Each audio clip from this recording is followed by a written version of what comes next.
Hello students, good morning बेटा। आपकी class B second year है और आज मैं आपको जो आपकी सेकेंड टॉपिक है एज यू लाइक इट वो करवाने जा रही हूँ।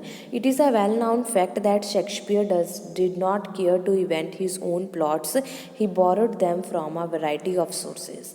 कहते ये बहुत ही वेल नाउन फैक्ट है कि शेक्सपियर वो केयर नहीं करता था कि वो अपने प्लॉट खुद से इन्वेंट करे, वो अपनी जो वैरायटी ऑफ सोर्सेज है उनसे बोरो करता था।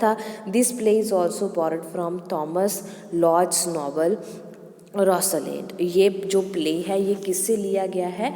थॉमस जो लॉर्ड है उसका जो नॉवल था रोसालैंड उससे लिया गया है। In this preface to his novel Thomas is writer, if you like it so, and this suggests the title of the drama to Shakespeare।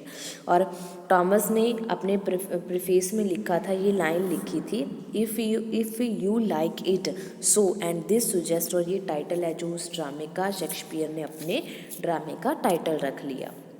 However, Shakespeare was a highly creative genius and he had made whatever he borrowed entirely his own।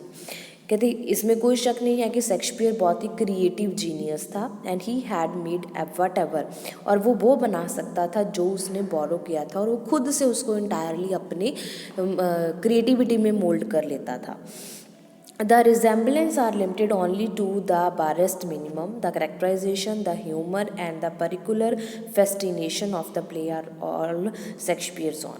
उसने चाहे title किसी और से लिया है पर उसके characterisation, उसका ह्यूमर, उसकी फेस्टिनेशंस ये सारे प्ले के शेक्सपियर के खुद के होते थे। The scene of the action of the play is the forest of Arden. जब अब हम पढ़ने जा रहे हैं कि उस प्ले में था क्या, उस प्ले में एक सीन था, कहाँ का था? फॉरेस्ट ऑफ अर्डन का। एक जंगल था जिसका नाम अर्डन है। It is entirely a country of the mind which existed only in the mind of the dramatist and which he invented to suit his purpose. ये जो कंट्री है ये एक माइंड की उपज है, ड्रामेटिस्ट के माइंड में है ये कंट्री, एक्चुअल में ऐसी कोई कंट्री नहीं है। And which he invented to suit his purpose, और उसने ये इन्वेंट की है ताकि अपने पर्पस को सूट करती थी उसके पर्पस को। It is here that the exiled duke senior lives. यहाँ पे ड्यूक सीनियर था जो वो रहता था। And it is to this forest that the principal characters of the play come and meet. और इसमें जो करेक्टर के प्रिंसिपल्स थे वहाँ पे सभी आते हैं और आपस में मिलते हैं। सभी करेक्टर्स बाद में इकट्ठे कहाँ पे हो जाते हैं? फॉरेस्ट ऑफ अर्डन में इकट्ठे होते हैं।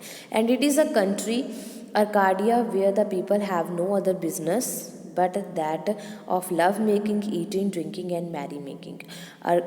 it is a country, ये कंट्री थी जहाँ पे अर्काडिया, जहाँ पे लोग थे उनका कोई और बिजनेस नहीं होता था, मतलब और कोई काम नहीं होता था, उनको सिर्फ प्यार करना, खाना पीना और शादी करना, सिर्फ ये काम होते थे।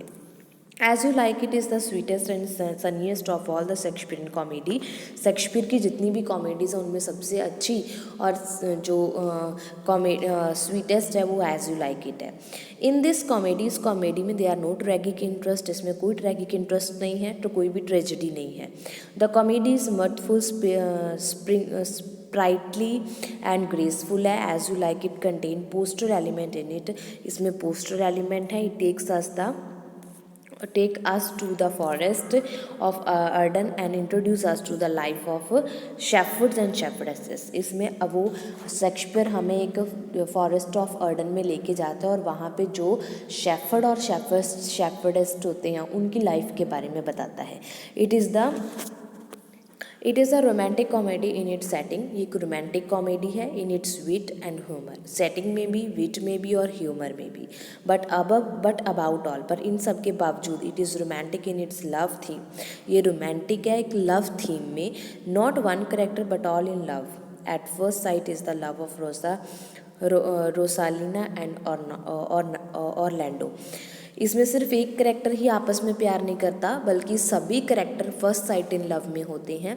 इसमें फर्स्ट साइट इन लव जो दिखाया है वो रोसालिना और ऑरलैंडो का है, सीलिया और ओलिवर का है। Thus it is a great romantic comedy of Shakespeare. इसकी वजह से एक ग्रेट रोमांटिक कॉमेडी है, बल्कि इसमें कोई किसी प्रकार की कोई ट्रेजेडी नहीं है। ठीक है बेटा, तो ये थी एज यू लाइक इट, सिर्फ 5 मार्क्स की आपको आनी है, इससे ज़्यादा आपको लिखने की इसमें ज़रूरत नहीं है। तो आप यही जो नोट्स है वो लिख के आ सकते हो। ठीक है, तो उम्मीद है आपको ये समझ में आ गया होगा। फिर भी कोई प्रॉब्लम लगती है तो आप मेरे को कमेंट बॉक्स में कमेंट करके पूछ सकते हो। ओके बेटा, okay, have a nice day.